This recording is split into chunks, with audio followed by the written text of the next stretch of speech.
Chegando na preparação pré-julgamento, vamos revisar quais são as balas da verdade que conseguimos durante a investigação. Nós temos o arquivo Monokuma, evidência de uma briga, uma réplica de espada, a bainha da réplica de espada, o fato da troca de quartos, o kit de ferramentas, o kit de limpeza do quarto do Makoto, a ferida da Sayaka, sua última mensagem, a maçaneta da porta do banheiro, a moldura quebrada, as placas identificatórias, o kit de facas da cozinha, o testemunho da Aoi, o fato de que alguém fica encarregado pelo lixo, o incinerador, um pedaço de camisa queimada e uma bola de vidro despedaçada.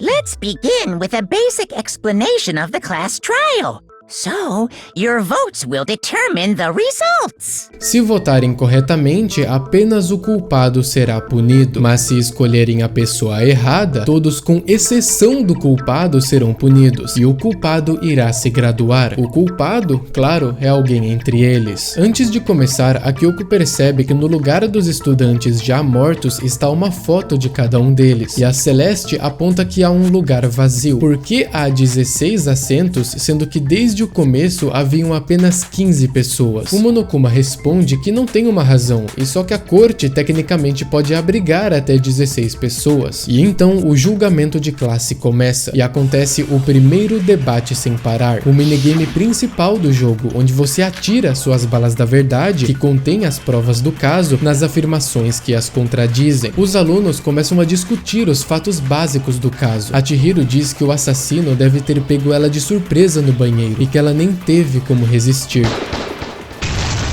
Mas não, isso está errado.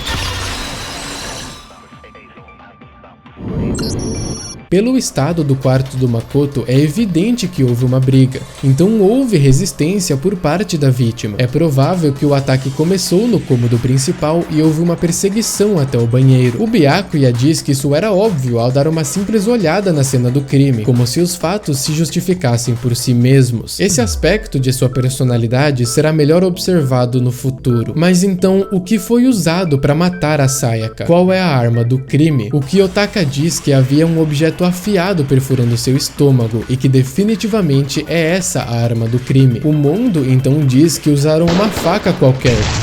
Mas não, isso está errado. É uma faca, mas não uma faca qualquer. É uma faca de cozinha. Descobrimos que uma delas sumiu. O Leon fala, beleza, mas onde isso nos leva? Afinal, todo mundo sabe que o Makoto que matou ela, certo? O quarto do Makoto foi a cena do crime, então todos suspeitam dele. A Kyoko diz para tirarmos nossas conclusões depois de apresentarmos nossos argumentos. Caso contrário, esse julgamento não serviria a seu propósito e funcionalidade. Eles estão ali para discutir melhor o crime, não pular para conclusões. Ela diz que, mantendo a cabeça aberta, algo novo se revelará. As coisas não são só o que aparentam ser. A Toko, ainda suspeitando do Makoto, diz que ele deve ter pego a faca da cozinha em segredo, quando não havia ninguém lá.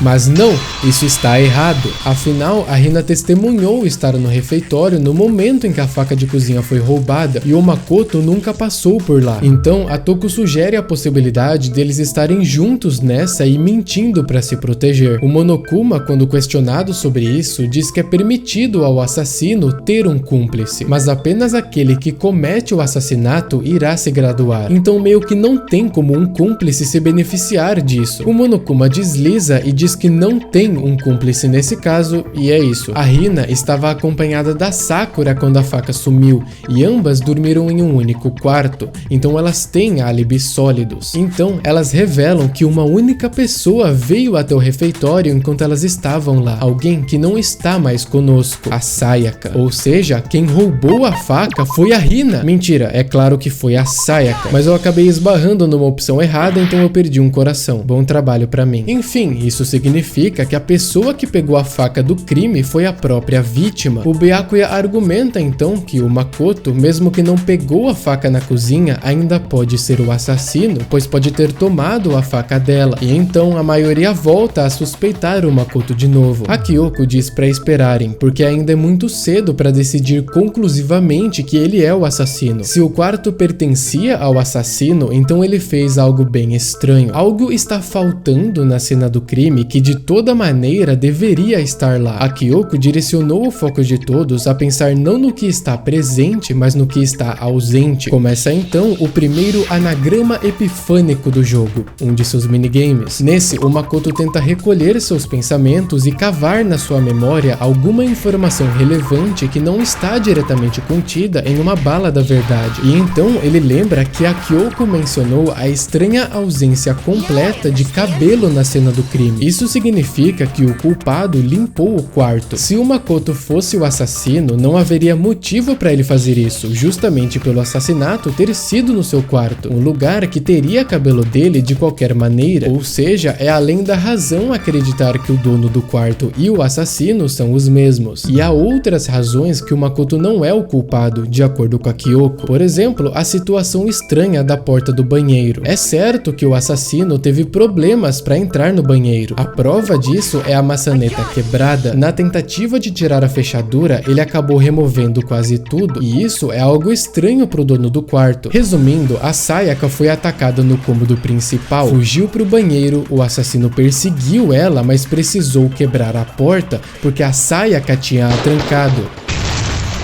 Mas não, isso está errado. A porta estar trancada não poderia ser o motivo, porque apenas o quarto das meninas tem tranca no banheiro. Na verdade, como sabemos, a porta do Makoto fica presa facilmente e tem um truque para abri-la. Mas o assassino não sabia disso e presumiu que estava trancada e por isso tentou a desmontar. Mas então por que ele pensaria que a porta estaria trancada se todo mundo sabe que no quarto dos meninos não tem tranca? Isso só é possível se o assassino deixou passar o detalhe importante de que ele estava no quarto do Makoto e não do da Sayaka. Isso, claro, aconteceu porque o assassino não sabia que o Makoto e a Sayaka haviam trocado de quartos. Ou seja, isso prova que não tem como ser o Makoto, porque ele sabia tanto do truque de sua porta quanto que ele trocou de quarto com a Sayaka. Ironicamente, o azar de sua porta ser emperrada era na verdade uma sorte, pois lhe ajudou a provar sua inocência. Entendendo melhor o caso, mas agora sem suspeitos,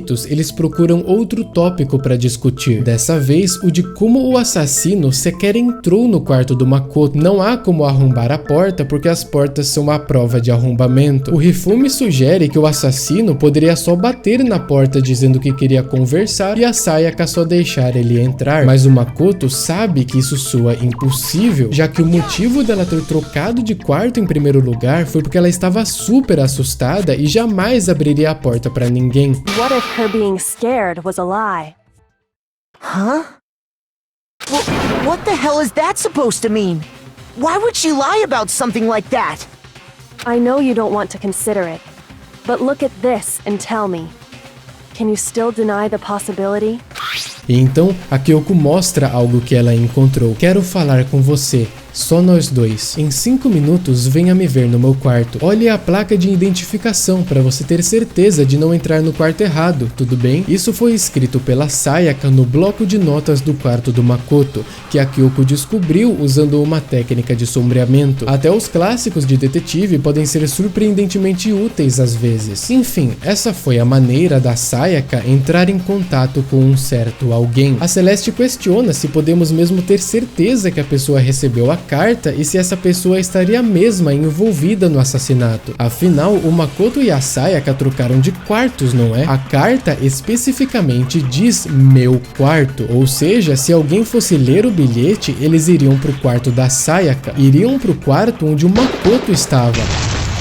Mas não, isso está errado, porque as placas de identificação do quarto do Makoto e da Sayaka foram trocadas. Ou seja, já que o Makoto e a Sayaka trocaram de quartos também, as placas identificariam os quartos que eles de fato estavam, e a única pessoa que poderia ter feito isso é a própria Sayaka. Afinal, ela não teria explicitamente colocado no bilhete para o remetente olhar a placa de identificação. Em resumo, ela queria que alguém viesse até o quarto que ela estava, mas também esconder o fato de que ela estava no quarto do Makoto. Para entender o motivo dela ter feito isso, temos que entender o que aconteceu depois que ela convidou a pessoa para o seu quarto. Quem a convidou deve ter a atacado e então começou uma briga. A réplica de espada provavelmente está envolvida nela, já que foi o que quebrou o pulso da Sayaka. Isso é provado pelo ouro brilhante contido ali, que só poderia ter vindo da réplica de espada. O Yasuhiro pensa que foi assim que o primeiro ataque foi feito, um sabido golpe surpresa de espada. Mas não, isso está errado. Não poderia ter começado com a espada, porque sua bainha foi arranhada, como se alguém tivesse cortado com algo afiado. Para a pessoa atacar com a espada, ela precisaria primeiro tirar da bainha. Os cortes seriam explicados se alguém foi primeiro atacado com a faca da cozinha e então pegou a espada por impulso para se defender, porque não haveria tempo para tirá-la da bainha. Mas quem pegou a espada não pode ser a Sayaka, porque nesse caso as palmas da sua mão estariam cobertas de ouro, o que não é o caso. A espada de fato perdeu ouro no segurador, então alguém pegou, e não haveria como lavar as mãos, porque a água é desligada no período noturno. Então quem pegou a espada tem que ser o assassino, e quem pegou a faca tem que ser a Sayaka. Mas também acabou de ser estabelecido que quem estava com a faca atacou primeiro, e quem estava com a espada se defendeu, ou seja, quem atacou primeiro foi a Sayaka. Ela não era uma vítima inocente aqui. De fato, isso foi todo o plano dela de cometer um homicídio desde o início. Pegou a faca da cozinha e convidou o culpado para o seu quarto. E também a Sayaka pode ter pedido para o Makoto trocar de quarto com ela para que ela pudesse incriminá-lo. Isso também explicaria a estranha troca das placas dos quartos. A Sayaka queria que seu alvo chegasse onde estava, no quarto do Makoto, e ao cometer o crime ali, em vez de em seu quarto, ela colocaria a culpa no Makoto, também escondendo do assassino que eles haviam trocado de quartos para evitar suspeitas. A Sayaka também deve ter percebido a natureza de coração mole do Makoto para, de todo mundo ali,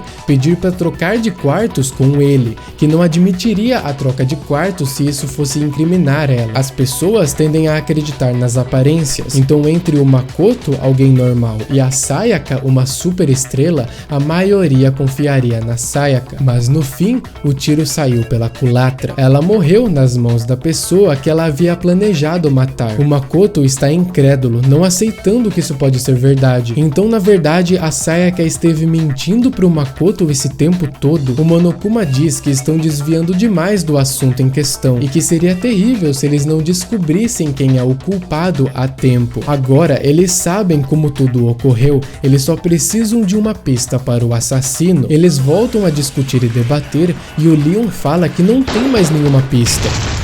Mas não, isso está errado. A última mensagem da Sayaka, 11037, pode ser relevante e ninguém parece ter entendido o que significa ainda. A Celeste pergunta se há como ter certeza que foi a Sayaka que escreveu, mas isso é provado pelo seu dedo indicador esquerdo, que especialmente havia sangue. Mas isso não muda o fato de que todo mundo está visivelmente confuso em o que fazer com essa pista. E então a Kyoko pede para rotacionarem a imagem em 180 graus. E então o Makoto percebeu. A Sayaka escreveu o nome do assassino.